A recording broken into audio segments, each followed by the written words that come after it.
Write the question down. We'll ask the question from the note card and I'll answer it. If you would rather ask the question yourself and have a conversation with me, then you can begin lining up right here. Now, before we run to the microphone, I want to ask you this. This is a lesson learned in community meetings. You're going to get passionate. You're going to have 15 questions and follow-ups to the 15 questions. What I'd like to do is ask your question, let me respond. If you have a follow-up, ask it again. And then if you have 13 more questions, get back in line so that we can hear as many questions from as many different people as we can. Okay? All right, so the microphone is yours and we will begin responding. Good evening, Superintendent. Good evening. A couple things that came to my mind, and it's a lot, but I'm interested to see what you say. The first thing that came to my mind is transportation. Yes.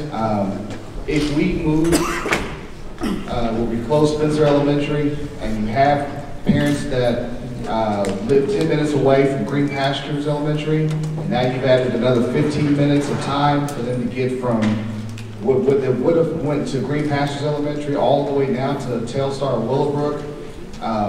That doesn't really leave a lot of room for after-school programs for families to be able to go to be a part of, whether it's Girl Scouts or Boy Scouts or Boys and Girls Club or whatever. I'd like to know what your thoughts are on that. The other thing that comes to mind, I think about John Rex Elementary, and I know that that school has a lot of affluence, and those kids have been able to benefit from that affluence. Parents are involved. But if you bring kids from John Rex Elementary and Thelma Parks Elementary to a similar environment where Thelma Parks kids haven't had that opportunity that John Rex kids have, how do you manage the curriculum where that's concerned? And then the last thing that I wanted to touch on or ask you, we don't have a public library in Spencer. The closest library that we have access to is Midwest City, maybe Nakoma Park if you live out that way. And I know some people have asked if perhaps one of the schools could be repurposed for being a library so that our kids can have the education that they need. I'd like to hear your thoughts on those things. Thank you. Okay, so let me see if I can remember all three questions. So the first one had to do with transportation, correct? So our obligation as a school district, number one, is to create a transportation system that safely delivers kids to school and back home again. What we've started conversations about is there a shuttle opportunity?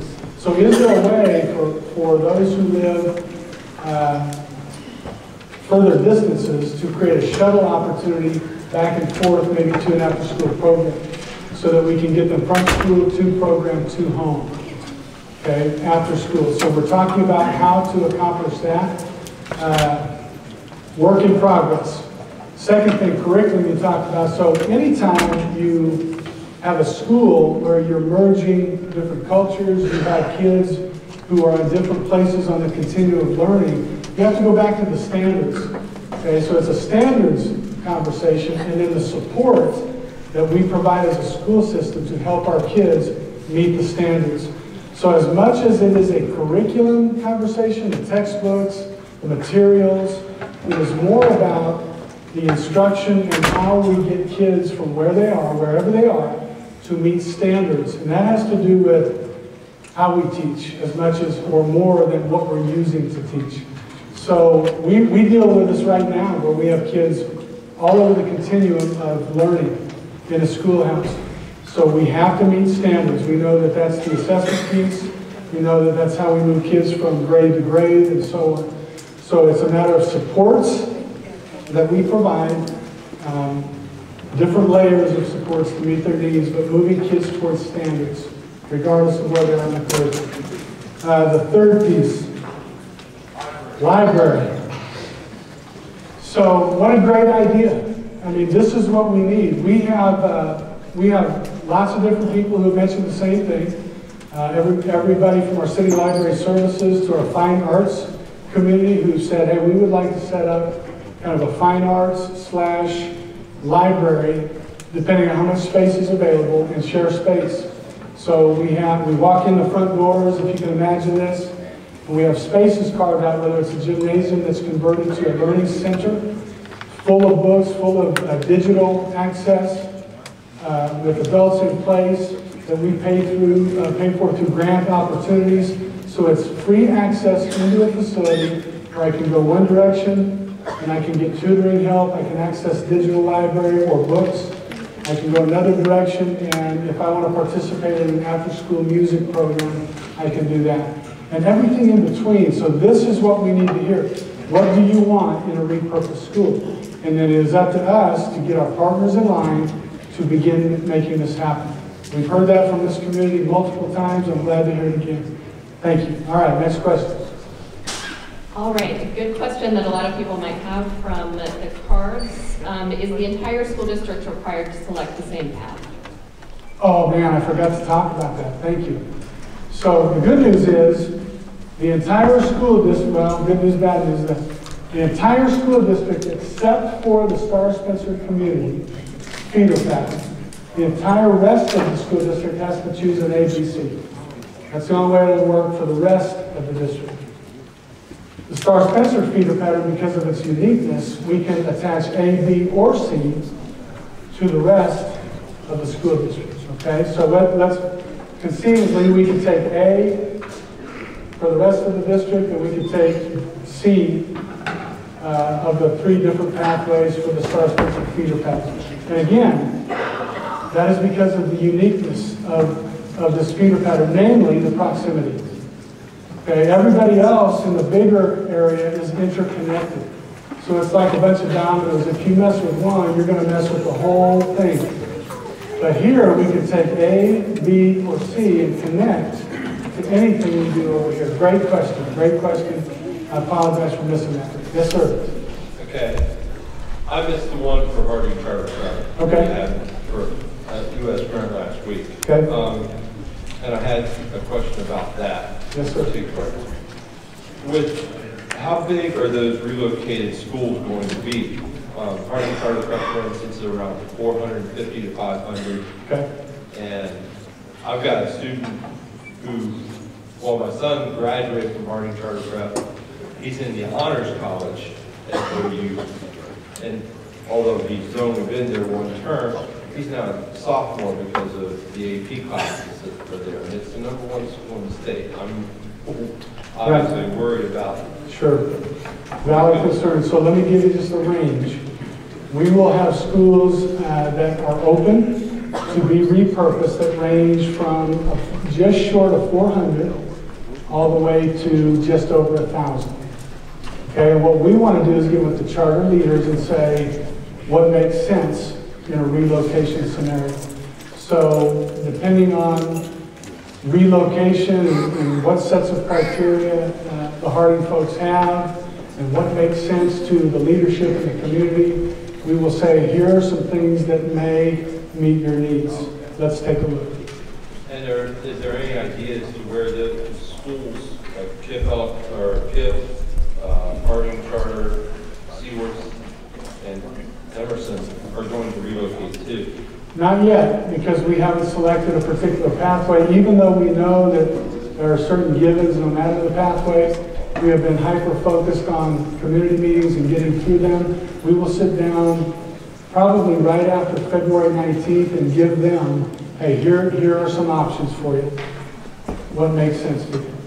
My last question is, okay.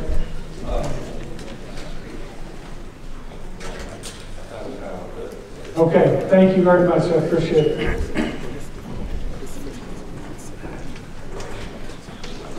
Good evening. Good evening.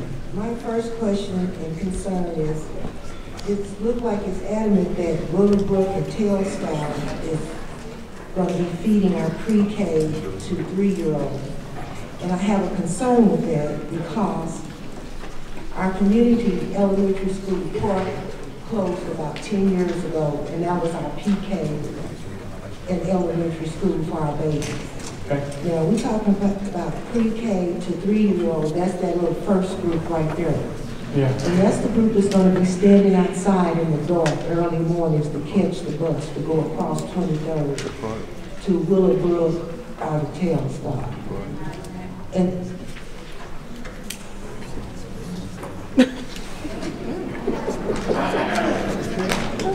so my concern is if Spencer, which is not on here, I see it in pad B, I think it is, for pad C, for 2 and 3 year olds. Why was it not considered for pre-K to 1 for Spencer, PK to 3 for Spencer, 4 to 8 for Rogers, and 9 to 12 for Star Spencer? So what we did, just back to the process a little bit, is we looked at these 9 criteria, we listened to input, we tried to measure things, the demographics we talked about, like what's the capacity, how many grade levels will it hold, what's been the size of that particular grade over time, and we tried to match up what we believe were solid numbers with spaces inside each school, so capacity. We can certainly take a look at that again. Okay. My next question is, you talking about repurposing, Yes, ma'am. and you were talking about the services that can be brought into the community when you repurpose. Okay. Am I correct? Yes. I haven't seen a needs, a community need assessment to determine what needs to be repurposed in our community. Okay. The community are the people that tell you or whatever, whomever, what we need in our community. So the services that you'd like to see in these buildings? Yes. Yes, and that's our next step. And not duplicate, because even though we are a Good. small community, we do have services, but we do have other greater needs. And we know the needs because we live here. Good, good, thank you, that's good. The third, I heard you talk about 3 teachers in a classroom. I didn't hear you talk about support staff. Support staff is very needed by those teachers. Sometimes those teachers are doing lesson plans, are doing one-on-one with the students, or if a conflict happened in the classroom, if a support staff person is in the classroom with those teachers, that won't pull the teacher away from doing the academia. That's right. So I didn't hear, what would be the We ratio talked for just support briefly staff? about the office clerks as a support position we'd like to zero in first. We're constantly looking for adults to get in with our kids to drop that ratio. So as an oversight of mine, we are focused on staffing all of our schools with as many adults, combination of certified and support as we can. But we had to focus on something with the reinvestment dollars that we knew we would have. So we looked at the clerks first. Okay, so the clerks will be doing the clerk in the office work, or they'll be working directly with the children, with the teachers in the classroom? What are they going to be doing? Well, office clerks wear a number of different hats, but it is not directly with kids like what you're suggesting, the teacher's assistant as an example. Yeah, absolutely. Yes, yes, and so we need to add that back to the Would you list. please Yes, consider ma'am. that? Yes, ma'am. Thank you. Thank you. Okay. Next common question from the cards, how and where will special education programs be housed? Good. So when we went through the evaluation of classroom space by building, so 70, I think in total 77 different buildings, what we knew is as we moved kids from different areas into buildings, we had to reserve certain spaces. And one of the spaces we knew we had to reserve were classrooms and labs for our kids with special needs. And so what we will find in every single classroom, we reserved at least 2 full-time or full-size classrooms for kids with special needs. Now, the other piece to that is we have specific schools across our district who are program schools where you have very specific programs. Johnson Elementary is an example where we serve kids from other areas of the city in one school. So Johnson is scheduled to be closed. We will take those programs and we will relocate in the nearest school. We will take the teachers and the assistants with the kids and relocate them all together in their new school. As with all of our schools, we will have multiple opportunities beginning this spring for those kids and those families to come to their new school and walk the building, look at their new classroom, playground, and get familiar with that new school. And we'll continue that through the summer. So very cognizant of our kids with special needs, and we know the transition for many of them is difficult. And so we're taking Closest School and taking that program, all kids, teachers, TAs, with them together. So that's how we approach the special education. Well, Mr. Superintendent, I'm just speaking for myself. Yes, ma'am. I've been listening to you, and I'm not saying that you couldn't do it, but I'm really impressed with a lot of what you have said.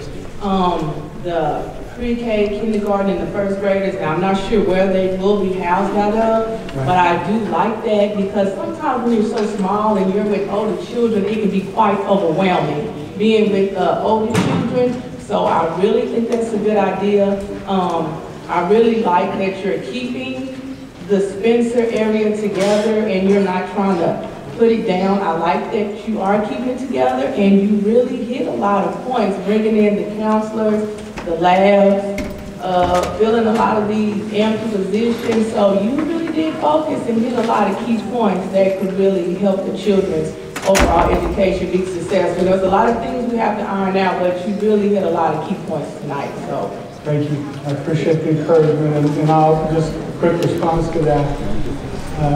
We've been looking at this for over a year, and we know that there is no perfect pathway or perfect solution, but we do believe that one of these presents a huge upside that we believe will immediately impact our kids and our families. So thank you for your statement. Yes, sir. Thank you, Fellow Superintendent. My name is William Scott. I'm a lifetime community member of Spencer. And what my concerns was tonight was, for one, I wanted to let you guys know that Spencer, all our schools are community schools.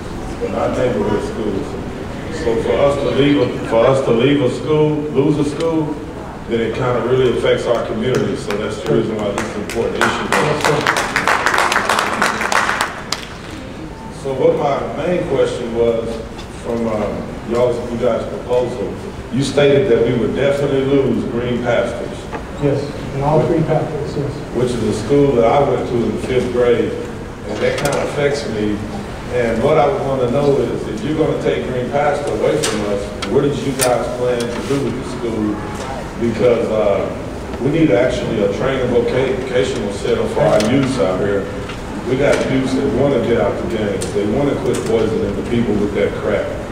Well, they don't have a way out. So we need a training vocational school out here in Spencer for these youths to have a path and a way out of the games and a way out of getting trouble. My understanding also is you guys just put close to $4 to $5 million in that school. So that's the reason why us as members of the community are very concerned about what is your plan to do with that school now that you want to shut it down. No, thank you for the comments and for the questions. So part of what we heard a couple comments ago was the need to hear what you had to say. Now, I love hearing this because we've talked a little bit about the skills need, the skills gap that our kids are leaving us with, and then corporate industry come back and tell us your kids aren't ready. And so what we want to do is listen to you. If that makes sense, we can find partners. That sounds like a great idea to me, and let's put them to work over at Green Pastures. I appreciate that input. Okay, it sounds like a plan. Okay. And my last question to you, sir, is these 3 proposals that we have to choose from, which is A, B, and C, we would like to know who exactly created these proposals. Okay. Where are they coming from? Okay, so over a year ago, our Board of Education kind of set the district on this path, and we've got to do something different. That was the premise. That this is not acceptable, whether it's the failure rates of reading and math across our district or our literacy levels, our graduation rates. Our board said we can't keep doing it this way, so that was the initial thought. We then hired ADG, and it's a very reputable group. This is what they do for a living. It's a group of engineers and demographers. They go into schools all over the country and say, let's evaluate the school, and then give that information to the school district. So they started out to evaluate every school based on those 9 criteria. We then had two committees formed. One was a committee full of teachers and principals and school district leaders who believed collectively they could do the research and recommend how we do school differently. So we saw grade spans, we saw ideal school size, and the different recommendations they came with. We then went on kind of a mission around our city to try and include our community into this conversation. We did it through surveys. We've collected, well, and I may be low now because I haven't counted lately, but well over 4,300 individual survey responses. I've met in small groups, in living rooms, at HOA meetings, at civic groups, with fraternities and sororities, those who represent our community. And then we began looking at what that information was telling us. And it told us things like, what's the capacity of every school? What's the average enrollment over 5-10 years of those schools? How many roads, bridges, rivers are in between a school and a neighborhood? And all that demographic information along with the input helped us to figure out, okay, which schools are going to have to be on this closure list for repurpose. So it was just a long conversation, examination of data to get to this point. Just a lot of work.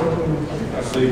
Well, misunderstand us not. We appreciate anything you guys are doing to better our community, because that's what we're here for, is to better our community. But my last thing I want to leave you with is to let you know, losing Star Spencer and Rogers isn't even an option. That would affect our community so hard. It would affect our community to the point to where it's not even an option for us. So either one of those plans that you guys got that includes closing this school or Rogers, not only would it hurt our community as far as our kids, it would also lose jobs in our community. And that's something we don't want. Thank you, sir. Thank you for your input. I appreciate it. So a couple of questions about how the decision will get made. I'm just going to read them from the cards. Do we, the people in the school district, have a say about which path we want? And who will make the decision on the path to this community?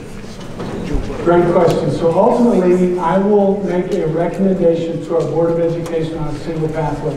They will then vote. We have 8 voting members on the board. They will each cast a vote on my recommendation. The way I'll get to my recommendation, A, B, or C, in a big group, and then A, B, or C for the Star Spencer feeder pattern. We have a navigator group made up of representatives of our entire city. So parents sit on this committee. We have representation from every area of the city. Every board member has a representative that they've designated to make sure that those voices are heard, additional community leaders.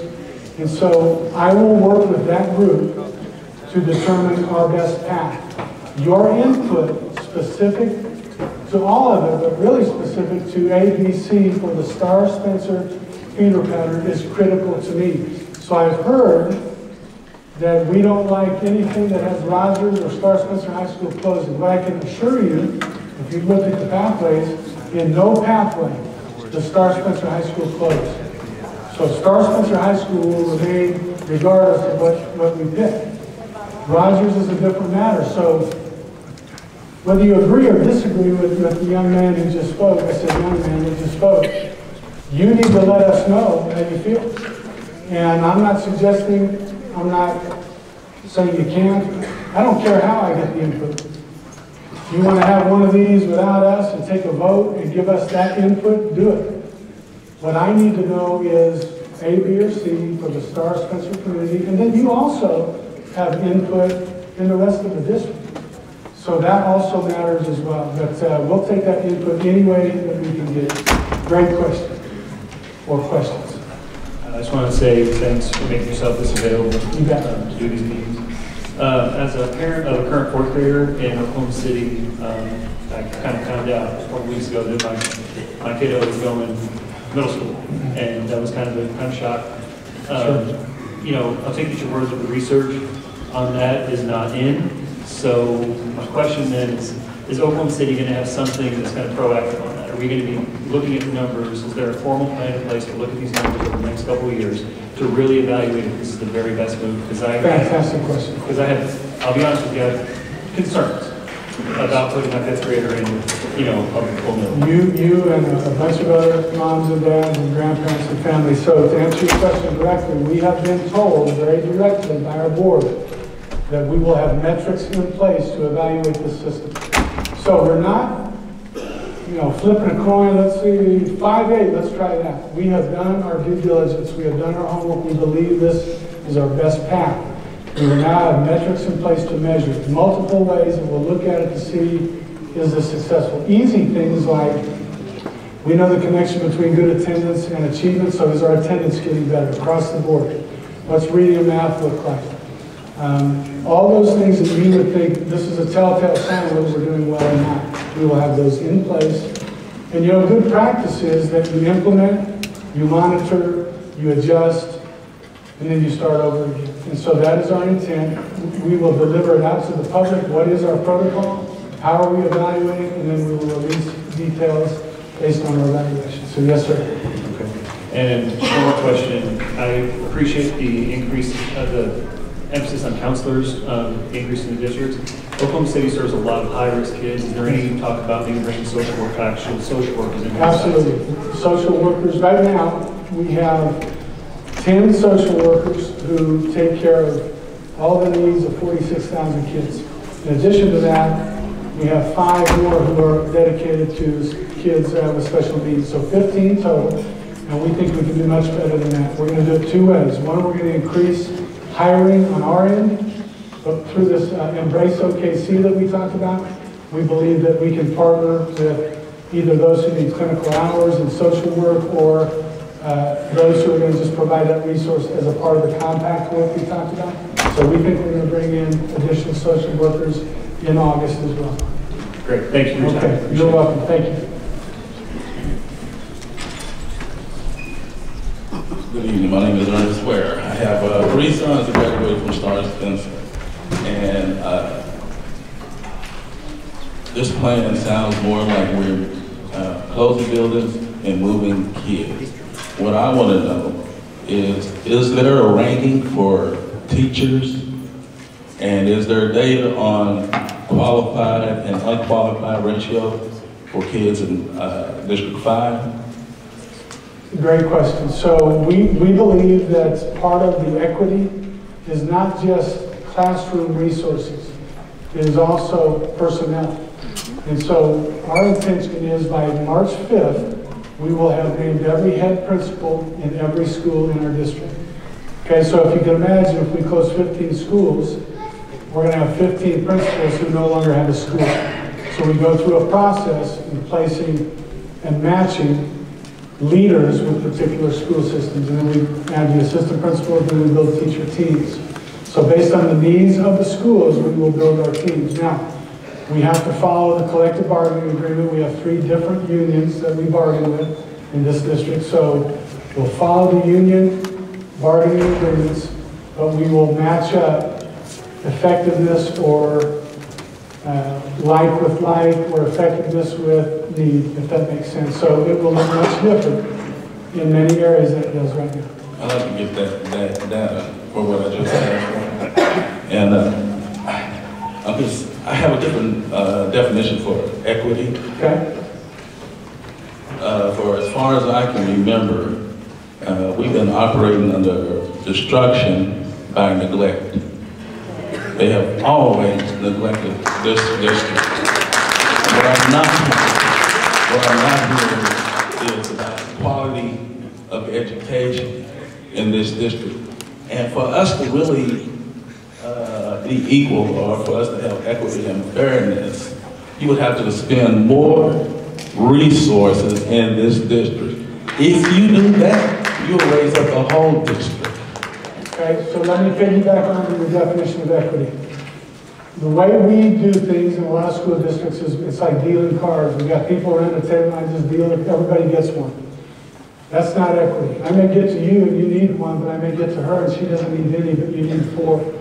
So what we say equity is we're going to match the resources to the need. So you get away from equal, everybody gets a card, and you say your needs are different than her needs, so you're going to get more cards. So it's the same way of saying what you just did. We're looking here, and I'm not going to disagree with you. that as cards have been dealt over the years, either you've been equally given cards or you missed a round. So what we want to do is reinvest. Part of this whole process from the video to the very end was reinvesting. Some don't need so much reinvestment. Other areas need a lot of reinvestment. And so when we look at Northeast area, when we look at Star Spencer feeder pattern, we recognize that there needs to be a higher level of reinvestment into this community. It's not a part of the presentation. I don't see how you're going to do it. You're not really telling me that it's going to be any different than it's always been for us. You're just not telling me that. So, I mean, okay. A little history. For as far as I can remember, teachers were sent here for punishment. You haven't shown me how that's going to be different. It makes sense to me to put our best teachers with our worst students. But that's not addressed in here. I mean, we're talking about equity and higher level of education.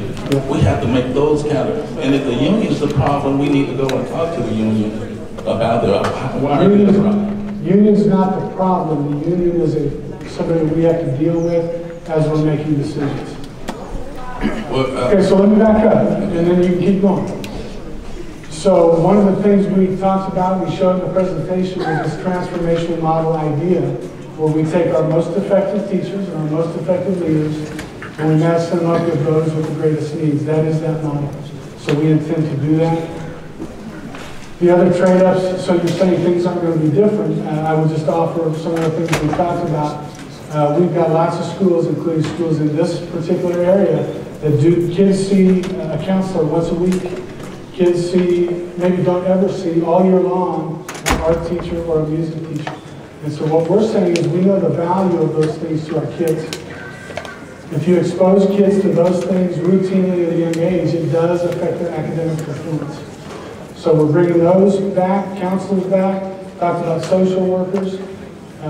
We're going to match up in many areas, not every single school, but in many areas we're going to match up most effective adults with kids in schools that have the greatest needs. Go ahead. Keep going. Having been a counselor and a social worker in the school district before, as a contractor, just having a counselor there, the social work is past what you can do at the school.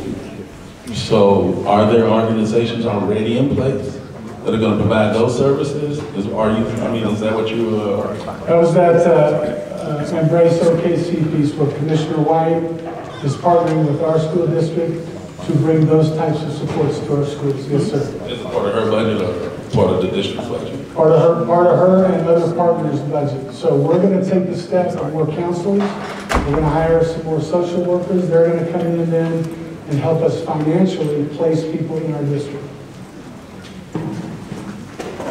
Okay. Keep going. You're good. I'm really not getting what I'm asking for. I'm not opposed to meeting with you later. Love to. But I really don't. I would like to see the plan. I really would like to have that data to share with everyone, so that we'll have something to measure the changes by. So I wish you could. Let's sit down and you can detail out exactly what it is that you need, and then I'll get you everything that I can.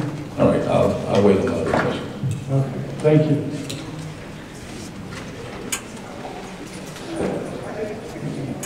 I have a set of awesome questions that I think are commonly held by a lot of people in the room, and I was asked to read them all together.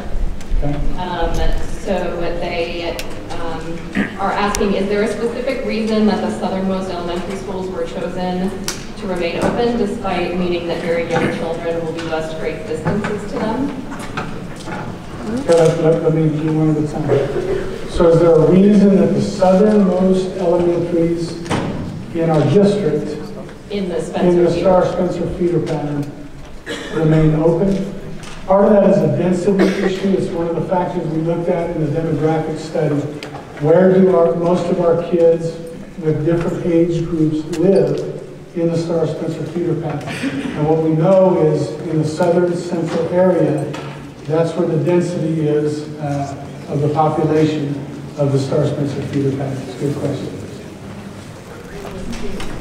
The next question is, what are the enrollment projections for Rogers and Star Spencer under plans A, B, and C?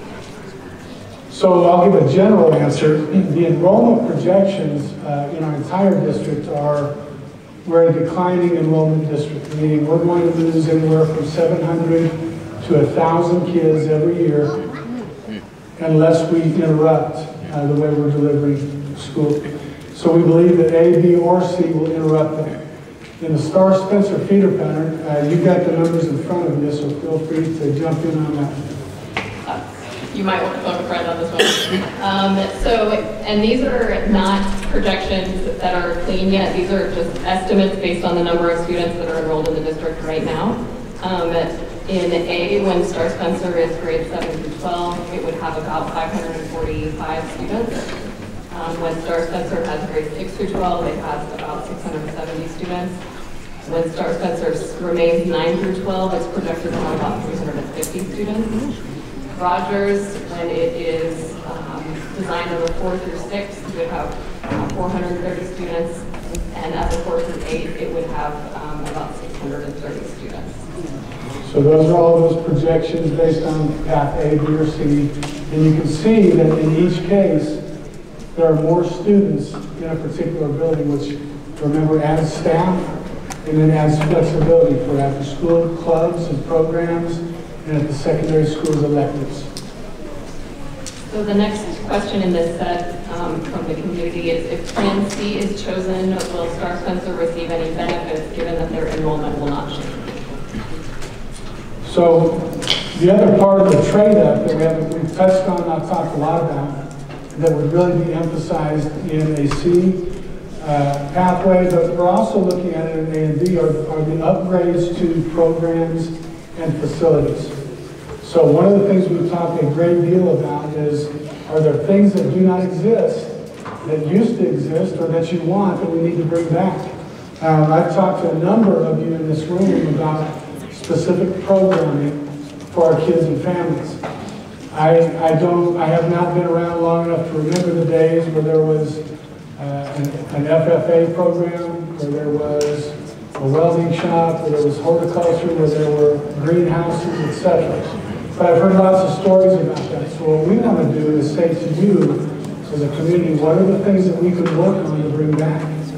So in a situation like a 9 through 12, where we really don't change anything about this campus and the configuration, then we got to pay attention to other ways to trade up. So if you tell me C is the pathway for the Star Spencer feeder pattern, we've got to figure out very quickly what are those trade-ups, because a 9 through 12 looks like business as usual to me. We see 350, then we see 320, then we see 290, because that's the trend that we're seeing at the high school level at Star Spencer right now. So the 912, while it might make some other things better below it, it creates a challenge at that 912. We would have to be very focused on what can we do to change the trend. Great question. And this one is related, and you might have already answered it. If moving away from the mid-high model is important or valuable for the rest of the district, why is it in 2 of the 3 options for Spencer? It's a 2 of the 3. So the question, great question. It was the exception to what we did, and it helped us keep the Star Spencer feeder pattern in the conversation, because every other way we looked, we either had to close more schools, or we had to begin talking about combining Star Spencer with other entities, and we knew that was going to fly. So we had to take the best options we could find and put them on the table. And to keep us intact for the most part, and I know we're closing schools here, and I don't mean to marginalize that, but to keep the Star Spencer feeder pattern open for business, we had to make some difficult decisions. So then it becomes mid-high, the management piece. What are we doing under the roof? How are we addressing 7th and 8th graders in the same building with 9th through 12th graders? We have models in the district that are doing it really well. If you go to John Marshall, they do it pretty well. So we know that it's about management. We know that it's about management. We know it's about programming, and we believe we can be successful with that model, but that's fine. Kids, I have very few teachers, I have limited resources, I cannot do the things I need to do.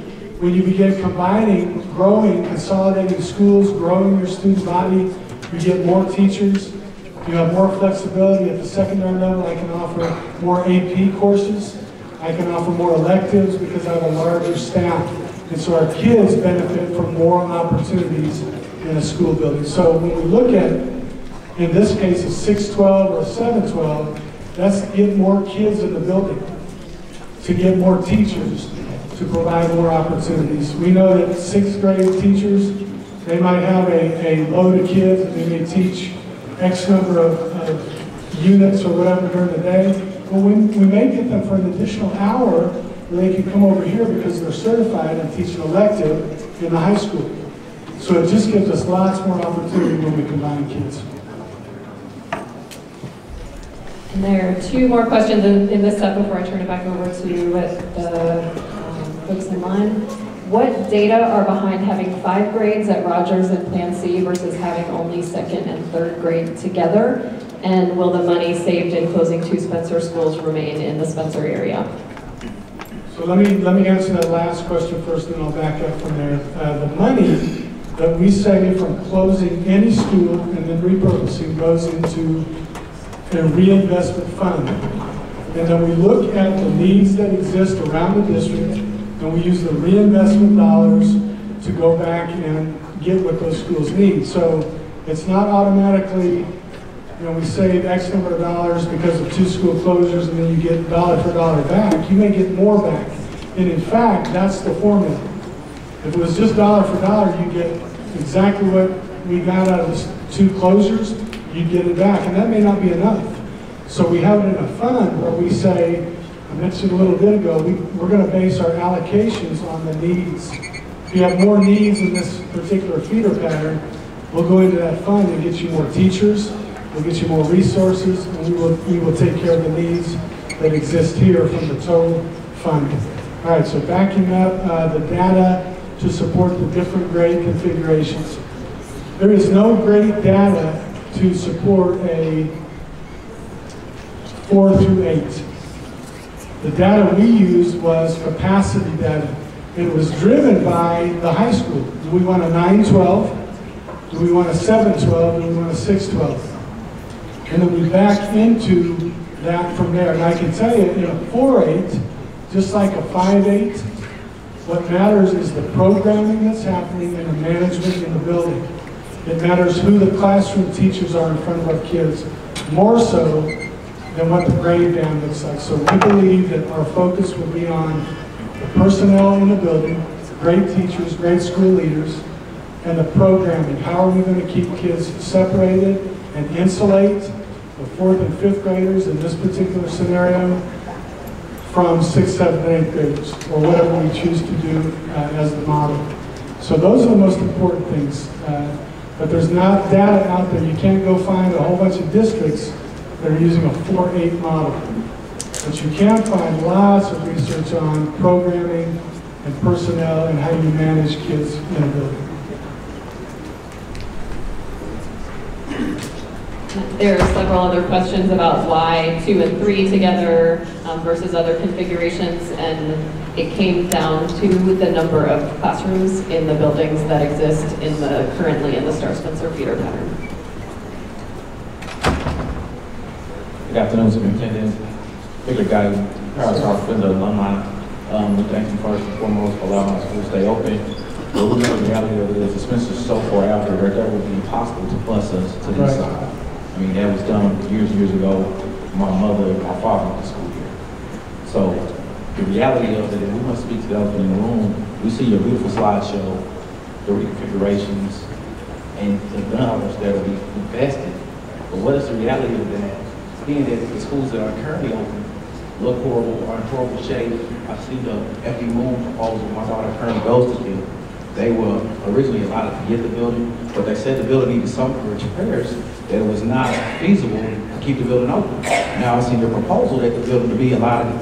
So it's like a shell game. And as Mr. Worth said earlier, I mean, we always end up on the short end of the stick for its investment dollars in our community. And then our school that has most recent updated, Green Pastures is on the list to be closing every pathway.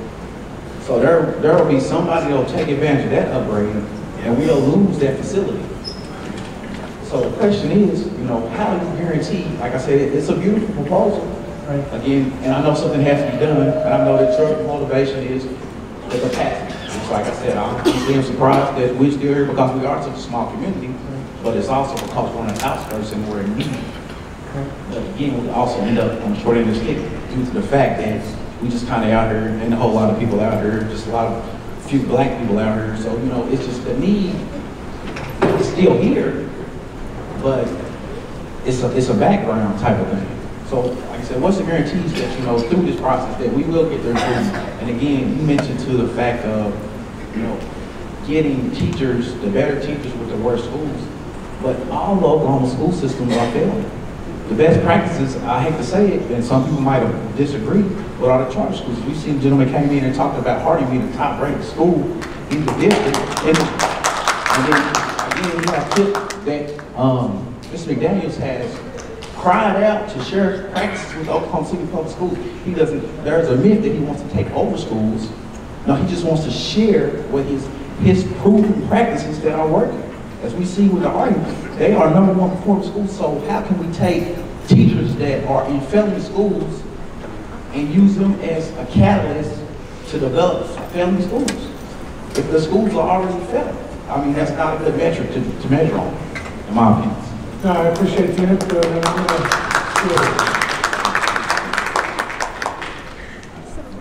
a quick response, and this is one that will resonate with everybody in the room. Right now, all we have is a plan. And so if we don't follow through, if we don't execute the plan, then I'm just the next guy up here telling you a story, right? Which you've been told stories time after time after time. So our intent from the time the board jumped into this over a year ago until 8 months ago when I joined the team has been to figure out a way we can deliver better. We are not delivering to our kids. We know that. I'm not preaching to the choir in here. So until we follow through and bring things that we're talking about, I'm just the next guy. So my intent is to work tirelessly with this team, with this board, and with this community to bring you these things. Now it's not a flip of the switch and suddenly all is well. There are steps we have to take, and we believe we've outlined many of the steps we believe we can take very quickly, not just for this community, but for Oklahoma City Public Schools. The alternative is business as usual, and I cannot believe there's anybody who says, hey, that's a good idea. So for now, it's a matter of taking steps and executing the plan, and that's what we intend to do. But again, as I mentioned earlier, the team that you have collected, I mean, they're not qualified. If you're taking people that are already currently operating in a failing system and they haven't been able to improve where they are, how can they improve other systems? That's my #1 argument. And while I can't get deep into personnel matters with you, I'm very aware, you know, again, I've been here 8 months, I'm not a rookie here anymore. But I'm still relatively new. But something that is always important to us is, #1, do we have the best possible, most effective teacher in the classroom? We fall short of that. You know that. I mean, you know the numbers. We have 336 emergency certified teachers just in our district. And so, while I don't have any question those emergency certified, they love our kids, surely we can go find a qualified, highly certified teacher to put in this classroom. So we got to go find those people. We know that in some schools around our district, we believe we can do better with school leadership.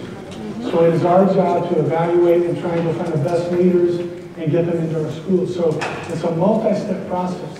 But I'm just going to tell you, not that I need to, because I think this is another known fact. Not only do we have a lot of work to do, we don't have a lot of time to do this, because as we wait, as we kick this can down the road, as we say, you know what, this isn't a perfect plan, so let's wait. I would rather say, you know, this isn't perfect, but it's something, and we believe it's going to produce results. And while we're executing, let's go find better teachers, let's go find better principals, let's bring some appeal to our district to get people outside to say, hey, I want to come back. I've been told 100 times, not 100, that's an exaggeration, from people in this room, that we have a lot of school-age kids who live in communities all around us who have made decisions to go to school somewhere else. So our objective is, yours, ours, mine, is to bring appeal back to this feeder path. What is it that we can do that would cause those families to say, hey, we're going to go give this a shot again? And it's hard work. We're willing to do the work, knowing that it's a step-by-step process. We can bring some things quickly, other things it's going to take a little bit more time, but we are committed to the work. I believe we can reinvest in this feeder path, and I think you're going to see it. And that's all I can say. I can't promise you, I can't guarantee you, I can't tell you you're going to get this whole list right now, but we're committed to the work. I appreciate your questions. All right, thank you.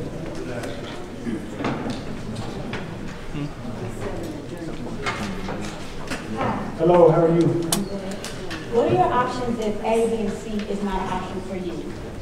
I'm a single parent and I have children from K to the 6th grade. Okay. I'm going to have to go to like 3 or 4 different schools just to pick up my kids from school. So let me clarify the first part of that. If A, B, and C, if for example the board says whatever my recommendation is, they voted down, what are we going to do? Is that your question? Yeah. Okay, so A, I do not believe that's going to happen. I believe our board is fully committed to reinventing and doing things better. But if it's not an option for us if we don't agree. If you don't like A, B, or C. Yeah. Okay. So what I can tell you is after a year's worth of work, we have gone from 18 pathways to 10 to 5 to 3. These 3 pathways you see are refined, and one of the pathways is going to be recommended on February 19th. And one of them, you said that the 5th grade dealing with the middle school, it's not really a lot of research on it, and everybody is mostly against it. So why are y'all still pursuing it? If I said most people are against it, I misspoke, because that's not what I meant to say. What I said, I believe, was not a lot of research on successful 5-8 models. You can look at a couple places up in the Northeast, in Massachusetts. You can look at Nashville Public Schools, very successful 5-8 programs for a long time. So we do have research. What I'm suggesting is it's more about the classroom teacher, the support they have, and the program. And we have to do a good job of how do we treat kids in a 5-8 setting? Well, we intend to treat 5th and 6th graders more alike, and 5th graders even more alike than that, more on the elementary side. Get teachers who have elementary backgrounds, get a principal that has an elementary background, and we do the 7th and 8th who will be occupying a different part of the building. They'll be on different bell schedules most likely. They will not eat in the cafeteria together. So it's the programming and then finding the most effective teachers we can find. And what about the transportation for the K and 1? How are they going to, like the little ones that's going to walk home by themselves? You know, how are they going to get home safely? So we will provide transportation just like we do in our district right now.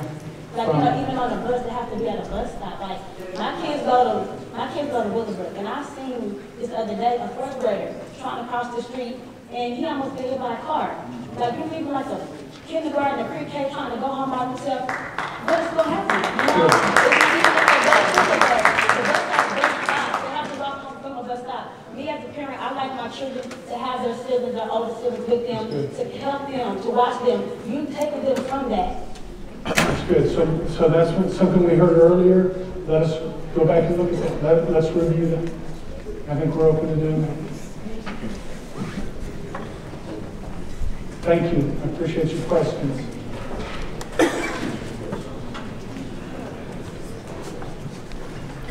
Well, a lot of people already asked some of the questions I want to ask, so I'm going to go ahead and start off with the question my son wanted to know, who's 9 years old, who's a student at Green Pastures. He wanted to know that after we repurpose Green Pastures, will he have will he be able to access the gym that they just promised him that they have not even entered yet? So the question is, will he be able to access the gym? Yeah, like if next year, I mean, this year is not over yet, but you know, they just finished the gym in December, and the kids have not even like seen it yet. And he wants to know, you know, because they have that storm shelter there. Yes. And you know, we're right down the street from Green Pastures, and we want to know when it's repurposed, are we gonna have access to that gym? So it depends on what it's repurposed as. Yeah, like if it's another school, why is it gonna be good enough for, you know, somebody else, not for us? So every school in every pathway will have a gymnasium. The one in Green Pastures, depending on what the repurpose looks like, if it's a community center, if it's a skills area, depends on what it is, as far as answering that particular question. Okay, what about the special needs kids? You know, that's a long process when you're trying to get them to understand like what categories they fall in, or just getting them screened. And so as we keep on moving them, it's delaying the process, and we're talking about classrooms and teachers. We do have a lot of qualified teachers, but we have a whole lot of kids who are not with disabilities and, you know, disadvantages that's not labeled.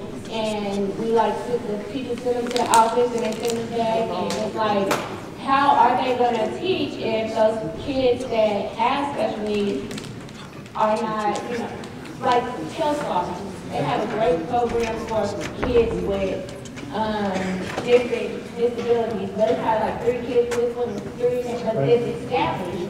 But a lot of the other schools, it's not established. It's not. They're not even being screened. So that's disrupting the kids that are trying to learn. And it's not the teacher's fault or the parents' fault that was not ever, you know, established for them. So from a special ed standpoint, remember that as kids move, teachers move as well. So we're going to move teachers in specific special ed programs with the kids. So where the kid ends up, that's where the special ed teacher will end up. There's very few exceptions. Where there are larger programs, you mentioned earlier Johnson Elementary is an example where they have larger programming needs. We're going to move the entire program to the closest school with the teachers and kids together. So in every school we have designated special education classrooms. So we will move kids and teachers together every chance we get. Okay. Green Pastures I'm not exactly sure. About a little over $27,000 donated to some of the programs that the teachers have going on. So what happens to that one that, you know, it's split up? It's just like... That's good. That's good. This was a topic today. So we have lots of categories of everything from activity fund dollars where money was raised for particular schools, to federal dollars, and equipment that was purchased, to donations. So right now, we've got to make sure we understand the federal guidelines, what can we and shouldn't we do, same thing with activity accounts, but typically, it will follow the kids. So there'll be a way to calculate per kid, if I take an activity account, here's how many kids I have, a proportionate amount will follow the kids to their new location.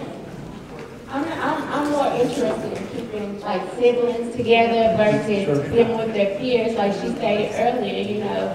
And that's what I wanted to present to you, like, instead of splitting them up, 2nd and 3rd graders over here and over there, because you know there's a conflict with that area, you know, the areas and the people from Midwest and the North side, you know, this side of okay, so I was thinking, you know, why can't we keep like pre-K to 4th grade, you know, this side, and pre-K to 4th grade that side, and put the 5th graders like in a 5th grade center, because I don't think they're old enough, like mentally, to be with the 6th grade, the higher kids, and then I think they're immature, you know, but you know, we can grow. And then even with that way, you know, that way we can keep it kind of separated, like versus the difference between the kids on that side of 10th Street and then the kids on this side, because it's a big difference, like gangs and, you know, that's scary.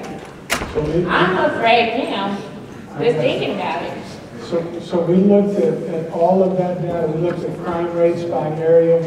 We met with the Oklahoma City PD Gang Task Force. We met with everybody and collected every bit of data we could to try and come to these conclusions. We looked at separate, like fifth grade centers you talked about, we looked at the data on that. We had to measure that against the capacity of the building. Lots of different stuff floating around that we've looked at for over a year to get to this point.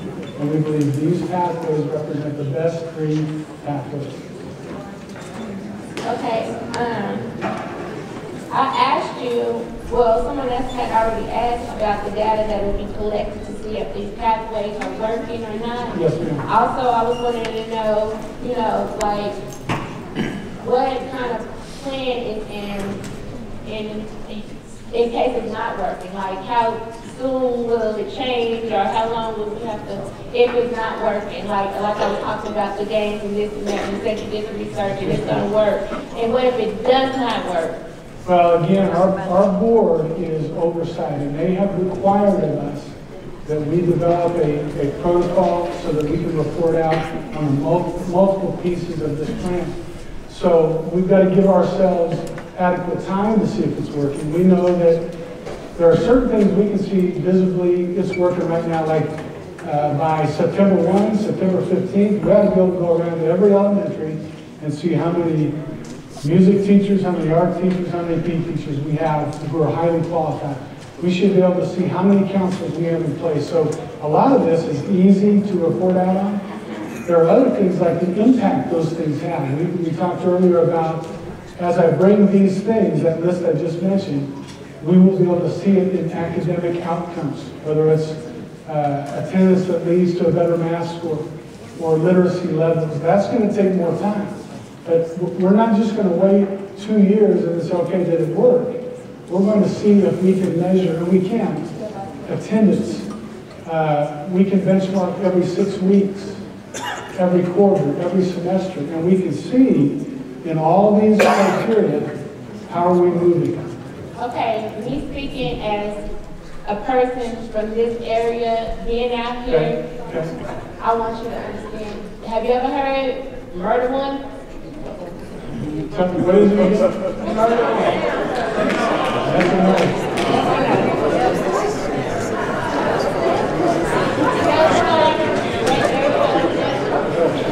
That area over there is known as Murder One. A lot of families from this side, you know, the northeast area, 36 on that, and that area over there is conflict for many years. I wish to say that, you know, those families could come together and everything could be peaches and cream, but I don't believe that. And that's why I said that it terrifies me, the thought of, you know. I got you. Thank you for that input. I appreciate it. Good job.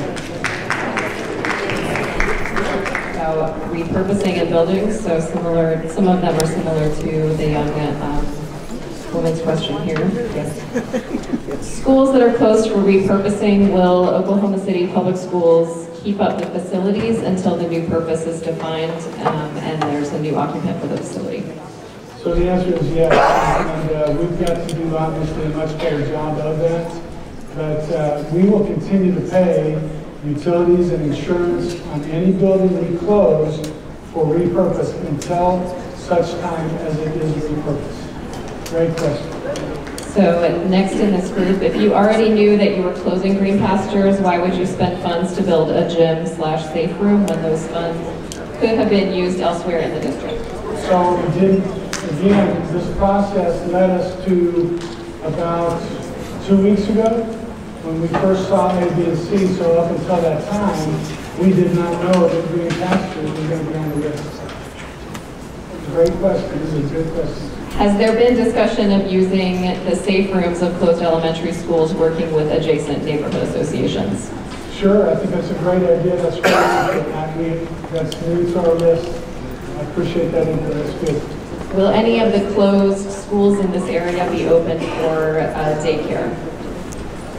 So we have not made any final decisions. I think it's made very clear to you all that we need to hear what you want in these buildings. So we've heard skills, We talked about 0 to 3 programs at birth to 3. We talked about daycares, and so what we've got to get is that input from you, and that is coming very quickly. So there are a few more questions about the gym at Green Pastures, and I just want to read them so that everybody in the room can hear that we've heard their questions. Why did OKCPS put new gyms at Green Pastures and Spencer if they were going to be closed? So I'm going to take these one at a time as they come with quick answers. Again, the ADG group was brought on probably a year ago or so, and started the data collection process. As they collect the data on those 9 criteria, we kicked it back out to the community every step of the way. We then began receiving input and started planning for what schools might be closed. Up until, I think it was 2 weeks, it may have been longer, 2 or 3 weeks ago, we did not know for certainty which schools were going to show up on this list. And so that's the answer to that question. If Green Pastures closes, what happens to the gym that was just built? What will it be used for? Same answer. And then this is kind of a set of related comments more than questions.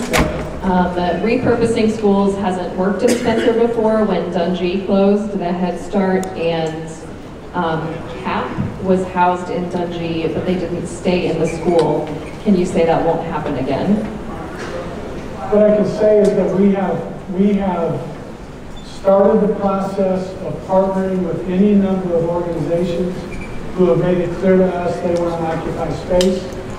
Next steps would be to identify organization and location, and then to begin the contract phase of them occupying the building. So that's our intent, that's the work that we're jumping into now. Then just a few more comments. The video says that we're doing this to eliminate crowded classrooms, but you said that you're closing Green Pastures due to low enrollment. The same person says closing Green Pastures will not strengthen the community, and the board is not listening to the community. If Green Pastures Elementary closes, then there will be no longer be any schools left in the far northeast area of the Spencer feeder pattern. So I appreciate that input. The first piece of that, we are closing schools, repurposing, consolidating, because we have some schools running at 20%, 30%, 50% capacity over year after year after year, and paying all the bills as though it were full. Combined with, we also have schools, particularly south of I-40, overcrowded. And so we have to look at this as a solution for 46,000 kids who all have different circumstances. This is not we don't have the luxury of taking a particular school or a particular area and saying, let's address that, and then everything else revolves around that. We've got to make decisions for 86 schools and 46,000 kids. So that is a challenge for sure. Yes, ma'am. If Oklahoma City cannot handle its current size, many of the residents that's included in Oklahoma City School District do not even live in Oklahoma City proper. For example, I live in Midwest City. For all intents and purposes, I am a Midwest City resident. Midwest City Fire, Police, Post Office, everything. And yet I'm getting pushed more and more into the Star Spencer area. I have 5 children coming into the Oklahoma City Public Schools. My oldest being 7 years old, so you're telling me they're going to be split up and they got to go to different schools. So then these siblings are not together. If Midwest City can't handle that, I don't understand who's drawing these crazy district lines. Give up what they can't handle. If Oklahoma City can, then give up what you can't handle. Because you talk about classes being overcrowded and everything, sometimes enough is enough. Because who are you hurting? You're hurting the kids. You talk about transportation. Half these buses, I watched school bus last year at Telstar, most of the time that bus was late. Them kids are tardy by no fault of their own, but for Oklahoma City Public Schools bus system, when you can't even supply buses, you can't supply quality teachers. We're not talking about quantity. Yeah, you can fill emergency certifications all day, every day. Quality. Teachers who, they're not coming back because, yeah, they have to make ends meet. They're tired to keep up with the pace of these schools, because what you put in is what you're going to get out. I agree with that. So it's let me address a couple pieces of that. One is the bus driver situation. Right now we have 108 buses and we have 98 bus drivers.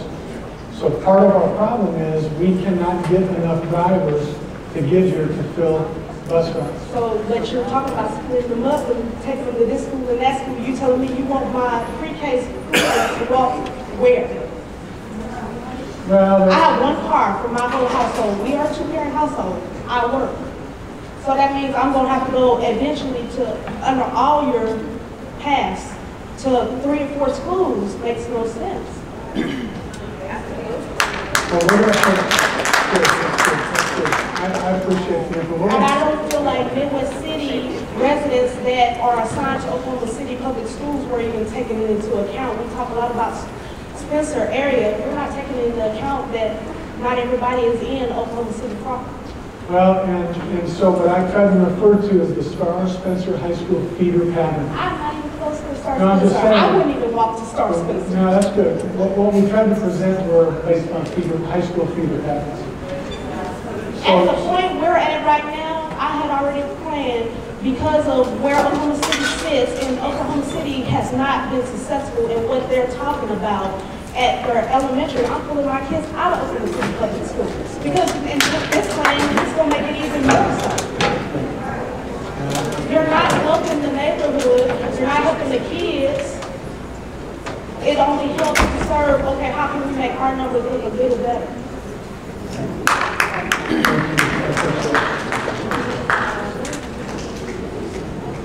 Okay, I have a question. Okay, you're saying that you're going to better our community, but you're splitting our community up. You say nothing good comes out of Spencer. We had a district judge that came from the Spencer area. And you're saying that we have nothing good. You're tearing us apart. In order to build, you have to build a community at a time. We cannot put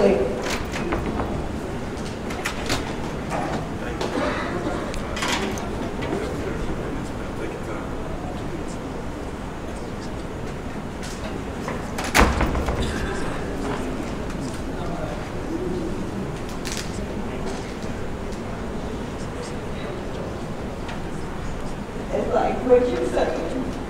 I have to put my 4-year-old kid on a bus. They have to go all the way to the east side, and they barely have their head straight, and you're going to separate them from what they know. It's not right. You cannot take a baby that far and send them somewhere. You're separating families. You're not going to put my 12-year-old daughter in a school with a high school student that's 17 and 18 years old. It's not right.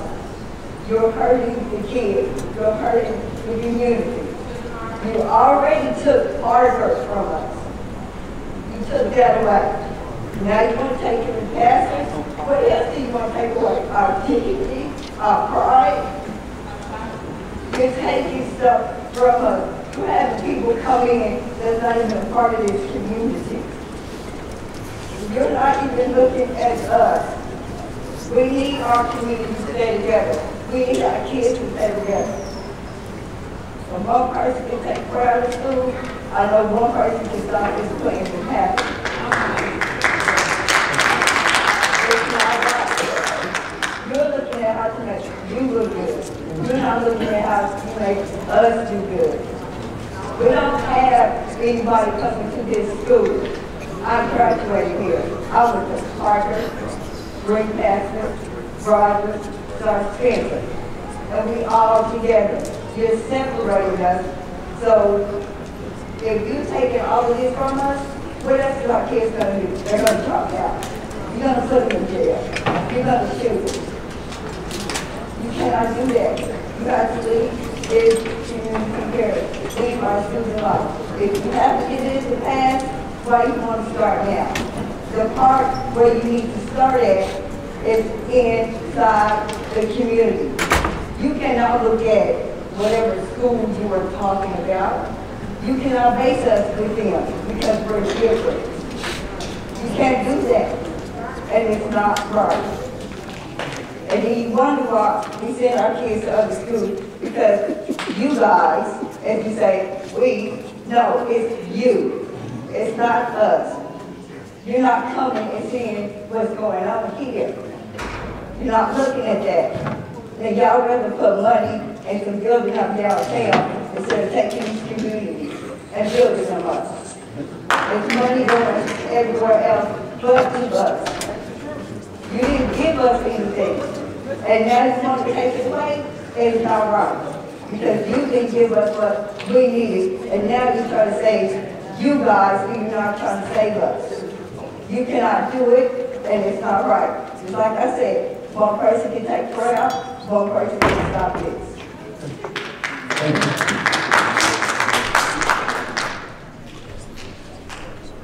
Hello. I'm a former Star Spencer student. I'm currently a senior here. And I have a couple of things that I want to address because, I agree with you on some things, and then again, I don't, because me personally, people have been coming in here for the last couple of weeks to see how our school been doing, but not coming in here previous years to see how we've been doing on the Star Spencer level, our OKCPS level. My first concern, sophomore year, we had a teacher that left Star Spencer. And when you have a teacher leave, your grades are supposed to go on frozen.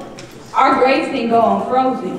We had substitutes in and out the classroom. Then when we get to senior year, it's a whole bunch of conflict and confusion because our grades wasn't froze like they were supposed to. So now we're not going to be able to graduate because that credit is missing. So what's going on with that? Then my other concern is, y'all talking about how Star Spencer is low and everything, but then our credits and stuff is messed up because the teachers are walking out. We don't have we don't have the correct teachers in our places. I know for sure it's at least about 2 or 3 teachers in here teaching 2 subjects, but only credentialed in 1 subject, and they're getting frustrated and confused just as well as us students. We're getting frustrated at the teachers because they don't know what they're teaching. They're getting frustrated at themselves because they got to take on another responsibility that they don't know how to take on when they're only credentialed to teach 1 subject. That's not fair to us. You want to close down Green Pastures and say how bad Green Pastures is because the reading scores is level. Well, my niece was in Green Pastures, and when she moved to Midwest City, they had to hold her back because she wasn't on the grade reading level that she was supposed to be on. Now that she's in more school publics, she's on top of her classes on reading levels. Now you talk about not reading like that, but you don't have the qualified teachers in our classroom. That makes a student want to drop out. That makes a student not want to learn. That makes a student not even want to listen to the teacher because they don't know what they're talking about. That's not fair to us. But you want to come down to Spencer.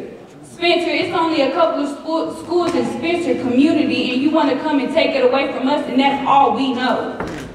Who came up with a plan to put 12th, 6th graders with high schoolers? That's great. Kids, nowadays you find older men spawn on 5-year-olds, 6-year-olds, and stuff like that. Why would you put them in a high school level like that? Who would come up with a plan like that? I would have more common sense to not even think of that plan. That's crazy. I don't understand. And then y'all want to come over here and shut our school down when we're doing the best we can, but you're not putting the right teachers in here. Then we have substitutes in every single day because we have teachers walking out of this because they're getting frustrated because they don't know what they're teaching. People putting more stuff on them than they should really have to worry about. Why won't y'all bring Midwest City teachers over here to help us bring our reading levels up, our math skills reading levels up? That's not fair to us. Give us the qualified teachers just like Moore, just like Norman, just like Midwest City, just like Dale City teachers have. Why can't we have that? Nobody want to come over here and help us because y'all not paying them enough when they come on to Oklahoma City Public Schools. We don't have the right materials in our classroom. We don't have the proper books in our classroom. All the books we have is tore up and papers ripped out, pages ripped out. We have hand-me-downs, as what I call it. Well, I want y'all supplies with better books. Well, I want y'all supplies with better boards. Well, I want y'all supplies with better teachers. But y'all willing to come over here and shut something down that we know, that we've been brought up. That's not fair. And I want to know why. So let me try and answer. Part of the reason, a gigantic part of the reason we're doing what we're doing is to respond to many of those questions. We talked earlier about bonds and bond funds and different ways to fund textbooks and materials. We talked about bringing a PEAL back where it does not exist so that we can draw teachers, many of them that you're talking about, who work in other districts, who can look here and see that something different is happening and come back to this district or come teach in this district. So many of the things, and I appreciate the questions, many of the things that you hit on are exactly why we're doing what we're doing. We have no illusions that this is hard work and it causes pain and people to be uncomfortable, but we believe the trade-off is the opportunity that our kids are going to get in response to those things you just talked about. That's why we're doing this. So I appreciate that. I appreciate the motion behind it. Thank you for stepping up the mic. And your questions were a beautiful segue into a set that we have from your cards about the quality of our educational programs. So the first question is, did anyone check the crime rates and safety for our kids in developing the plans? So the answer to that is yes. We met on at least 2 occasions that I am aware of with Oklahoma City Police Department. We met with many people from the Spencer community, from Midwest City. I personally met with people from government in Midwest City. And so we covered every base that we believe is important to get accurate data. And so we did cover all of those bases to be informed about the best information. Good question. Will our students with IEPs, our students with disabilities, benefit from the changes and get better help than they do right now? We believe they will. Again, back to we were talking earlier about when you have small numbers of kids, small numbers of teachers, the way that money is distributed, you get few resources. When you combine kids, you combine teachers, you get more resources. So we believe that this is going to be very beneficial to all of our kids, particularly to answer this question for our special education population. Yes. In all of these changes, will the curriculum become better, like students have access to in Mid-Del or Edmond? Will the students get books for each subject? Will teachers be able to get books to teach their kids instead of figuring it out on their own from Google? That's part of the reason why numbers are down. The education is not comparable. So again, resources, we're talking about additional resources. The investment opportunity that we're going to have through school closure and repurpose. Remember that every time we close a school and then repurpose, we no longer pay utilities, we no longer pay insurance. We have money that we can then take and go get additional teachers, purchase additional textbooks, get additional science equipment and kits, and so that reinvestment will go right back into our schools. So we believe we can address incrementally many of these things, all of these things over time. Yes.